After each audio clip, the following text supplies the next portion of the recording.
Good morning, dear students. Welcome to our English class. Today, we are going to do revision because you know that you are facing the exam. So, we have to do the revision. आपको पता है कि आपके exam आने वाले हैं, periodic test आने वाले हैं, तो हमें क्या करना पड़ेगा? रिवीजन करना पड़ेगा. So, I am your English teacher Priti Chavda back with a English revision. So today we are going to do the grammar revision. पहले हम ग्रामर का रिवीजन करेंगे, फिर हम चैप्टर्स का रिवीजन करेंगे. So अब ग्रामर के रिवीजन के टॉपिक्स कौन कौन से? वही टॉपिक है जो मैंने पढ़ाए, कुछ भी नए नहीं है. ठीक है, उसी का रिवीजन करते हैं. पहला टॉपिक है आपका नाउन. नाउन आपको पता है, बहुत इजी है. देन प्रोनाउन, ये भी आपको पता है. Then sentences. आज हम इन 3 टॉपिक की बात करेंगे. तो पहले हम टॉपिक लेते हैं नाउन. नाउन आपको पता है ना? नाउन की डेफिनेशन क्या है? Noun is a name of any person, place और थिंग. मतलब जब भी किसी पर्सन की बात हो, प्लेस की बात हो या थिंग की बात हो, व्यक्ति, वस्तु या स्थान, इनकी बात हो तो उसे क्या कहा जाता है? नाउन. नाउन को हिंदी में संज्ञा कहते हैं. अब नाउन के होते हैं पार्ट, क्योंकि नाउन सिंगल तो है नहीं, तो नाउन के भी टुकड़े हैं, मतलब काइंड्स ऑफ नाउन है. तो नाउन में पहले आता है प्रॉपर नाउन और एक आता है कॉमन नाउन. ज्यादा डिफरेंस नहीं है प्रॉपर और कॉमन में, मैं पहले पढ़ा चुकी हूँ. Proper means a proper noun, जो बिल्कुल प्रॉपर हो, फिक्स हो.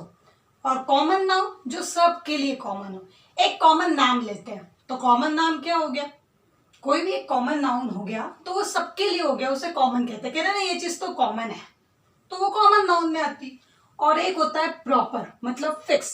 जैसे अगर कोई इंसान अपना एड्रेस बता रहा है, सब इंसान मिलके एड्रेस बता रहे हैं कि हम दिल्ली में रहते हैं, तो दिल्ली में रहते हैं, तो ये तो कॉमन बात हो गई कि 10 लोग दिल्ली में रहते हैं. लेकिन दिल्ली के अंदर अगर कोई परफेक्ट एड्रेस बता रहा है, तो वो उसका प्रॉपर एक एड्रेस है कि वो दिल्ली के अंदर इस गली में, इस मोहल्ले में रह रहे हैं. तो that is the proper noun where he is proper living. And common means we are living in Mandsaur, that is common. But we are living in the area. That area means it is a proper noun. तो ये difference हो गया proper में और common में. Moving to the next is countable और uncountable. Countable, जो चीज आप गिन सकते हो, जिसकी काउंटिंग कर सकते हो, दैट इज कॉल्ड काउंटेबल. जिस चीज की आप गिनती नहीं कर सकते हो, काउंट नहीं कर सकते हो, that is uncountable. Suppose you are doing the counting of the things which you can, like you are doing the counting of chalks. Chalk की गिनती कर सकते हो, कर सकते हो. डस्टर्स की गिनती कर सकते हो. You can count the books also, you can count the copies also, you can count the so many things. But if I said you to count my hair, you can't. If I said you to count the sugar, you can't. If I said you to count the milk, milk को काउंट नहीं कर पाओगे. तो countable और uncountable में ये अंतर होता है. जिस चीज को आप काउंट कर सकते हो दैट इज काउंटेबल नाउन. जिस चीज को आप काउंट नहीं कर सकते दैट इज अनकाउंटेबल. ठीक है. और जब काउंटेबल हम बात करते हैं तो वी यूज कि हाँ it is a countable thing, accountable. Okay. लेकिन जब हम अनकाउंटेबल की बात करते हैं तो वहां पे हम वर्ड लगा देते हैं सम. जैसे सम शुगर, वहां पे 2 शुगर या 3 शुगर नहीं लगाते. वो कब लगाते हैं? काउंटेबल में. ठीक है, क्योंकि वो एक गिनती हो रही है. लेकिन जब हम चीजों को काउंट नहीं कर पाते हैं तब हम वहां पे अनकाउंटेबल यूज करते हैं. सम शुगर, सम मिल्क, तो उस समय हम किसकी बात कर रहे हैं? अनकाउंटेबल चीजों की. Got it? Now moving to the next is singular and plural. Singular और प्लूरल को हम लोग मस्कुलाइन और फेमिनाइन भी कहते हैं. मस्कुलाइन मतलब जो आपका है, सिंगुलर और प्लूरल में यही आता है. मस्कुलाइन और फेमिनाइन जेंडर में आ जाते हैं. सिंगुलर और प्लूरल उसी फॉर्म को कहा जाता है. मस्कुलाइन में केवल हम जेंडर्स की बात करते हैं और सिंगुलर और प्लूरल में एक चीज से 2 चीज की बात करी जाती है. ये एक वचन और बहुवचन होता है और यहाँ पे जेंडर होता है. इसे भी नाउन का ही हिस्सा माना जाता है. मस्कुलाइन और फेमिनाइन नाउन और सिंगुलर और प्लूरल नाउन. एग्जाम्पल देख लीजिए. कोई चीज सिंगल है, जैसे एग्जाम्पल के लिए हमने लिया कैट, तो कैट का हम प्लूरल क्या लेके जाएंगे? एस लगा देंगे, कैट्स. ठीक है, तो ये आपका सिंगुलर से प्लूरल हो गया. लेकिन जब हम मस्कुलाइन और फेमिनाइन की बात करते हैं तो मस्कुलाइन में हमने लिया है बॉय और बॉय का जस्ट अपोजिट क्या होता है, जब हम किसी चीज का अपोजिट लिखते हैं ना तो उसके आगे हम लोग ऐसे क्रॉस लगाते हैं। जब हम इक्वल टू लिखते हैं तो उसके आगे इक्वल टू। तो ये चीजें आपको याद रखनी है, अपोजिट के टाइम आप क्रॉस लगा दीजिएगा, ठीक है। बॉय का जेंडर अपोजिट बनेगी, फेमिनाइन अपोजिट क्या बनेगा, गर्ल। तो ये हो गया गर्ल, गॉट इट। तो इस तरह से ये आपकी फेमिनाइन और मैस्कुलाइन हो गया, ये आपका सिंगुलर और प्लूरल हो गया। ये समझ में आया। So this is the revision of whole your noun. ये आपका पूरा नाउन का revision. Now moving to our next topic. Now moving to our next topic. अब हमारा जो नेक्स्ट टॉपिक है वो है प्रोनाउन। क्या टॉपिक है, प्रोनाउन। प्रोनाउन की हम लोग बात करते हैं तो नाउन के बाद प्रोनाउन, जिसे हम नाउन की जगह ले सकते हैं, उसे प्रोनाउन कहा जाता है। प्रोनाउन क्या होता है, आपको डेफिनेशन पता है प्रोनाउन की, मैंने सिखाई भी थी, आपको याद भी करवाई थी। प्रोनाउन वो जिसे हम in place of noun use कर सकते हैं, उसे क्या कहा जाता है, प्रोनाउन। प्रोनाउन में भी आई, मी, इट, दे, तो ये सारी चीजें प्रोनाउन के अंदर आती। जब हम उस व्यक्ति का नाम नहीं लेंगे और उसकी जगह आई बोल देंगे, मी बोल देंगे, वी बोल देंगे, दे बोल देंगे, योर बोल देंगे, मतलब उसकी जगह हम लोग ये सारी चीजों को यूज करेंगे, तब उसे क्या कहा जाएगा, प्रोनाउन। नाउ प्रोनाउन के parts, personal, demonstrative and interrogative. Personal pronoun के अंदर आता है आई, मी, वी, अवर। मतलब जब भी कोई इंसान अपनी बात करे, पर्सनल बात करे, तो वो आई का यूज करेगा, मी का यूज करेगा, वी का यूज करेगा, अवर का यूज करेगा, वो पर्सनल चीजों के लिए। डेमोन्स्ट्रेटिव का मतलब होता है किसी चीज को बताना, किसी चीज की तरफ पॉइंट आउट करना। जैसे this is your book, this is a chalk. तो कोई भी चीज को जब वो बताएगा उसको पॉइंट आउट करेगा, दैट इज डेमोन्स्ट्रेटिव। उसके लिए वो यूज करेगा दिस, दैट, दीज, दोज। तो ये सारी चीजें डेमोन्स्ट्रेटिव के अंदर आती है। Then interrogative. इंट्रोगेटिव को मैं पहले ही क्लियर बता चुकी हूं आपको। इंट्रोगेटिव का मतलब ही होता है सवाल करना। तो इंट्रोगेटिव के अंदर जितने भी वर्ड्स आते हैं, हु, डब्ल्यू वाले, व्हाट, हुज, वेयर, तो ये सारी चीजें इंट्रोगेटिव के अंदर आती है। Okay, now moving to the next, जो बहुत इंपॉर्टेंट पॉइंट है, याद रखना। All male people are he. In the pronoun how many peoples and whatever the peoples, if they are coming in the male, okay, if their gender is male, so we are using he. सारे mail peoples के लिए हम लोग pronoun में क्या use करते हैं, he. All female, जितने भी फीमेल्स हैं, गर्ल्स, ठीक है, ये बॉयज की बात हो रही थी, मेल में, यहाँ पे गर्ल्स की। तो मेल के लिए यानी कि बॉयज के लिए हम ही यूज करते हैं। जब हम गर्ल की बात कर रहे हैं, फीमेल्स की, we are using she. Okay, he and she. एक और चीज देखिए, जब हम सिंगुलर की बात करते हैं प्रोनाउन में आई यूज करेंगे, जैसे आई एम।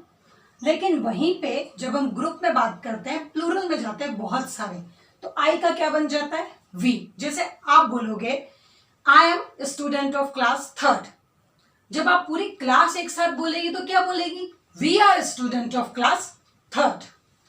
ऐसे ही माय, क्या बोलेंगे, दिस इज माय क्लास। लेकिन अगर सब बच्चे मिलके बोलेंगे तो क्या बोलेंगे, this is our class. Our हो गया माय का, यस। मी, ओके, तो मी भी वर्ड सिंगुलर में आता है, उसका प्लूरल क्या बन जाएगा, अस। यू का प्लूरल यू ही रहता है। यू आर माय फ्रेंड, तो वो भी बोल देगा you are my friend, simple. तो ये होता है सिंगुलर से प्लूरल। क्लास आपकी जो बुक है उसके अंदर ये पूरा चार्ट है, just go through it, is a very simple chart. आप लोग देखना आपकी बुक में ये चार्ट है, specially class 3rd, you have the chart in your book. Now moving to the next, कुछ एग्जाम्पल हैं, कभी एग्जाम में आएंगे तो याद रखना। यहाँ पे जैसे डैश एम प्रीति, यहाँ से आप देखिए डैश एम प्रीति, तो यहाँ पे बताइए ही आएगा कि शी आएगा कि आई आएगा कि एम आएगा या इट आएगा, क्या आना चाहिए, यहाँ पे आना चाहिए आई, क्योंकि मैं खुद को रिप्रेजेंट कर रही हूं, तो यहाँ पे क्या आ जाएगा, आई।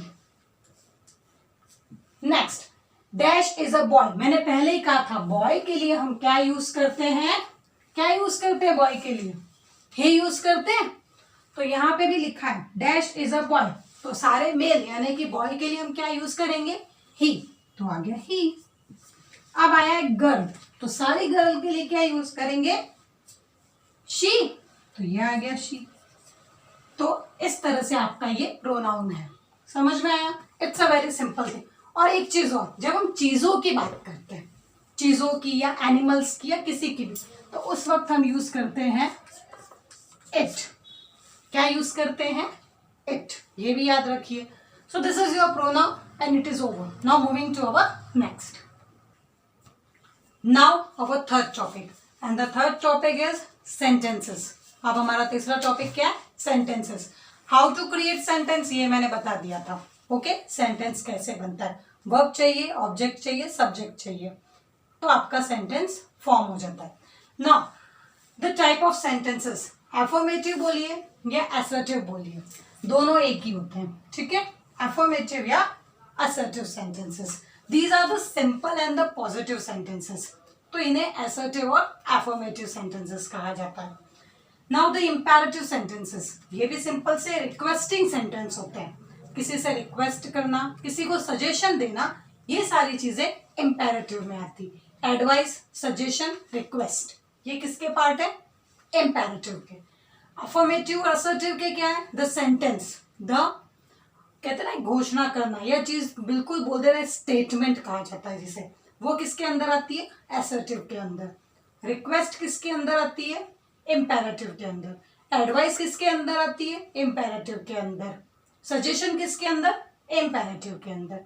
Okay, interrogative, again it is interrogative. Interrogative means the questions, तो जितने भी क्वेश्चन सेंटेंस बनेंगे, हु आर यू, ये एक सेंटेंस है, आगे हु लग गया, तो ये इंट्रोगेटिव है ना। एक्सक्लेमेटरी, एक्सक्लेमेटरी बोलिए, एक्सक्लेमेशन से जुड़ा हुआ है। एक्सक्लेमेशन जो साइन होता है वो ये होता है, मतलब कोई भी ऐसा सेंटेंस जो आपको विस्मय कर दे, यानी कि चौंका दे, सरप्राइज्ड कर दे, तो that all sentences are in a part of exclamatory. तो वो सारे सेंटेंसेस किसके अंदर आते हैं, एक्सक्लेमेशन के अंदर, एक्सक्लेमेटरी के अंदर। इसमें दो चीजें होती है, exclamatory sentence may be the happiness or maybe the sadness, both included in the exclamatory sentences. If you want to show the sadness, that is also in the exclamatory, and if you want to show the happiness, that is also in the part of exclamatory. Okay, now there is one thing which is very important. When we change sentence into negative, we use not. जब भी किसी एक sentence को हम negative बनाते हैं तो हम उसमें क्या लगाते हैं, तो नेगेटिव बन जाता है नॉट या डोंट, ठीक है। नॉट लगाते हैं तो ही वो सेंटेंस क्या बन जाता है, नेगेटिव सेंटेंस। एग्जाम्पल ले लेते हैं, जैसे she is your sister. Okay, she is your sister, it is a affirmative sentence, बिल्कुल एक असर्टिव सेंटेंस, एक स्टेटमेंट है कि वो तुम्हारी सिस्टर है, लेकिन इसको हमें नेगेटिव बनाना है, तो she is not your sister। यहां पे आ गया नॉट, तो जैसे ही नॉट आया सेंटेंस नेगेटिव बन गया। पहले पॉजिटिव सेंटेंस क्या था, शी इज योर सिस्टर, वो तुम्हारी सिस्टर है, इसको नेगेटिव बनाना है तो she is not your sister, ये नेगेटिव बन गया। तो इस तरह से आपके सेंटेंसेस बनते हैं। चेंजिंग फॉर्म सेंटेंस का मैंने आपको पहले भी बताया था, एक बार फिर समझ लीजिए। अगर एफर्मेटिव सेंटेंसेस हैं उसे नेगेटिव बनाना है तो नॉट लगा के बनाएंगे, लेकिन अगर क्वेश्चन वाले सेंटेंसेस हैं जैसे इंट्रोगेटिव, इंट्रोगेटिव में आपने बोल दिया कि इज, तो ये जो इज है ना, इसको उठा के आगे लाना पड़ेगा और पीछे क्वेश्चन मार्क लगाना पड़ेगा, ये चेंजिंग फॉर्म हो गया, ठीक है। इंट्रोगेटिव के चेंजिंग फॉर्म में इज उठा के आगे लाइए। इम्पेरेटिव सेंटेंस में भी यही चीज है, एक्सक्लेमेटरी सेंटेंस में कुछ भी चेंज नहीं होता है, तो ये सारी आपकी सेंटेंसेस की फॉर्मेशन है। आई होप कि आज के ये तीनों टॉपिक आपको समझ में आ गए होंगे। This is your revision first, ये आपके रिवीजन का पहला पार्ट था। In this first part we have taken noun, pronoun and sentences. I will be back with the next part 2 grammar के रिवीजन के साथ मैं आपको मिलूंगी। So till then, it's bye. And if you have any confusion, you can call me or message me. Bye bye, students.